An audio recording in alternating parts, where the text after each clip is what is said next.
All three major averages are on pace for weekly gains after yesterday's post-Fed rally. My next guest says now's the time to bet on stocks and use volatility as an entry point. Joining me now, post 9 once again, Sara Naison-Tarajano of Goldman Sachs. Nice to see you. Great to be here. So how do you characterize what happened this week for the market, that it was 50 and not 25? Does that change the way you would have seen things today? I think it changes it a little bit. I think the Fed has done a great job. They were very focused on inflation. They got inflation under control into the 2% range. High 2s, 2.9 is where we're trending right now. And now they're focused on unemployment. And I think it's helpful to the equity markets, clearly, to have rates lower. I really think that it was a bit of a hedge as well, right? We're not having another meeting until November. Like insurance. We've got insurance, 7 weeks, and I think, you would expect equity markets to rise on the back of a 50 basis point rate cut. So you think this was more of a gift than a warning, a worry point? That's something they had to do 50 because they're more worried about the labor market and then the economy falling. Look, I think a little bit of both. I think they're a little worried about the labor market, but I do think I see it more of a hedge than a trend that we're going to see all these, 50 basis point cuts going forward. I think they've given themselves a really nice hedge for the next 7 weeks, that if the data comes in worse than expected, we have enough cushion to really be able to, handle that.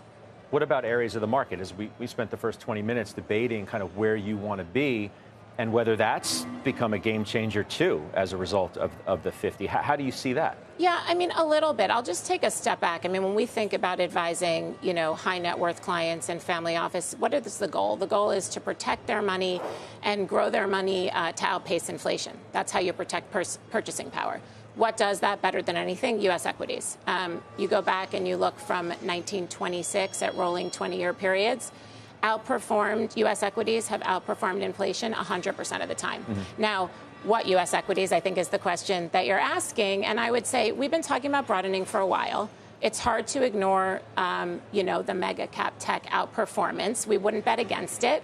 I think it makes sense to have those exposures in a portfolio, particularly because most of our clients have tremendous gains there, and we've talked about the tax consequences of taking those gains. Mm-hmm. But, 11 of the sectors of the S&P are up year to date. The broadening is happening, and now it's like, where do you look to add extra exposure? We're starting to talk a lot about mid-cap, and I think the thing that's interesting about mid-cap is from sort of a price perspective, they trade at, 15 times next 12 months versus the S&P at, 22 plus. And then you add to that that they are profitable companies for the most part. 90% of them, mm-hmm. Have positive net income. And, we have positive earning estimates, too. So we see a CAGR of 11% over the next 2 years versus the S&P at 7%. What about your clients are different? As you said, it's about preserving their wealth. That's right. But what about stepping out on the risk curve? If you think that the Fed's going to be more aggressive than maybe we first expected, does that change that dynamic for you?